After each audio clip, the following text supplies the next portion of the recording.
Hey everybody, it's DisThunder, and we are here today to take a look at the Mezco Toys King Conan figure from 112 Collective. And as I'm looking at my outline here, I realize we've talked about Conan, this is now the third time, so there's probably not a lot of background left for me to cover. So King Conan is a little different in terms of his publication history.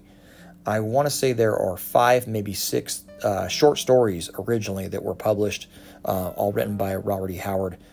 These would have been in magazine form in, I believe, the 30s and maybe the 40s. And then they were collected into a book called King Conan in the 50s. And since then, it's been kind of sporadic. Marvel did a run of King Conan comic books in the late 80s. And then Dark Horse Comics picked it up again in the 2010s, I believe. As far as the short stories themselves, I think I've only read Beyond the Black River is the only actual short story form I've read. But when Dark Horse did it, I read The Scarlet Citadel and The Phoenix on the Sword. And I believe both those are more adaptation than like direct, well, I guess they're all adaptations, but they're a little bit more inspired by than direct adaptation of the short stories. The Dark Horse stories are kind of told like in a past tense where Conan has been sitting on the throne of Aquilonia for a while, and he's like telling these stories to like an apprentice in sort of flashback form. Since I'm already kind of showing them the background, I guess we can get into his accessories. You can see his bastard sword and his shield. There's not as many as, well, it seems probably even with what the previous Conans were, but he wears most of the accessories all at once as opposed to the optional parts that we've had in the past. Here he is with his warhammer and his battle axe, and you can see the second head option, which is a long bearded head without the crown. The first one, of course, had the crown. I associate this look more closely with, I think it's the Marvel republications of their King Conan series. They made like omnibus releases not too long ago, and the cover art for those is very close to what these bearded heads look like. Which is, I think, probably the look I associate the most with the character, even though really, like, the older pictures you see of King Conan, he is usually not bearded, but luckily we include one of those in here as well. Since he's wearing most of his accessories, I can kind of go over them here. He has a fortified chest armor with a harness that are both removable, as well as a belt and some chainmail that can come off. Here is his also included torch, and my favorite of the two capes, this one is more a cloak with a fur lining. I will show the other one, of course, here in a few. But that means, of course, underneath all this stuff, he is the base Conan figure we had the previous 2 times, with some new arms that we will start talking about here in a second. Here is just another shot of him with the cloak on. And then here he is with his red cape with, I think, their lion head clasps in the middle there. This one doesn't quite land for me as well. It's got a opposing wire in it. But as a result, it kind of floats above his chest and doesn't quite, there's like nowhere really to attach it. So it's not my favorite of the two, but it's still an extra cape. Here's the big guy without any capes or cloaks, and then you can see the harness and the chest armor and those double elbows. Don't worry, we will get into that in a second. The harness is removable via this little button right here, so you can take that off. The chest armor is, it's underneath the arm, excuse me. So there's the ones for the belt, and then, yeah, here we go. The armor is underneath his arm, those 2 snaps right there. The belt works like the other belts with chainmail that we have from Conan. Although, if you want to attach his sheath, it has like a little bit of a leather wrap, so you would remove the belt via those 2 snaps, and you just kind of slide it on. See, once again, where those are attached to. It's a pretty good solution. I like it better than some of the other ones with the hooks that don't stay that well, so I think it works out pretty well. So, getting into that articulation, we have, of course, a ball-jointed shoulder with a bicep cut and excellent new double-jointed elbows with a good deal of range, even with the gauntlet. Wrist is pretty good range as well. Honestly, there's really nothing on like the armor that affects his arms. It's only when it comes to the chest joint, but it is there, and it looks just like the previous one, in case you were wondering. Coming down to the lower body, the chainmail and the loincloth do not get in the way of those ball-jointed hips, and good range out and forward, and pretty damn good range on a double-jointed elbow. New boots with that more stiff, modern Mezco ankle rocker, which I am a fan of, but I'm pretty happy with them, and they make them a little bit taller, as you can see by scale comparison.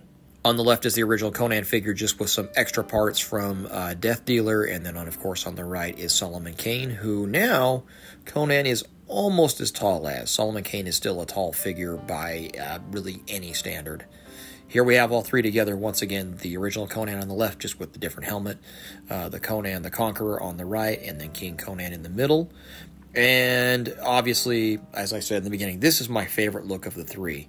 The original will be always special to me just because it was the first Conan figure and it was awesome.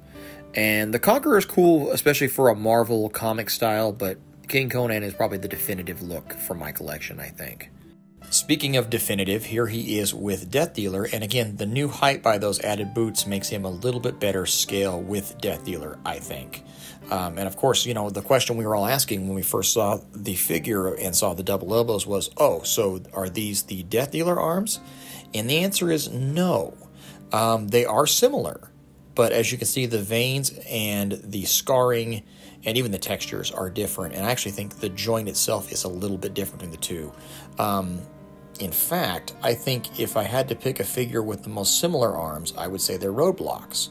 Now, obviously Conan has his own unique sculpt with the scarring and everything, but if you look at the musculature and the veins, I think it's very closely based maybe on a digital sculpt like they use for Roadblock, and it's no surprise, out of the last, 16 months, these are two of my favorite figures.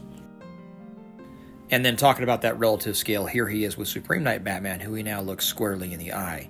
It's just really an added bonus that he's slightly taller than the previous two Conans, but the fact that it's my favorite look and he scales the best across the collection for me is a total win.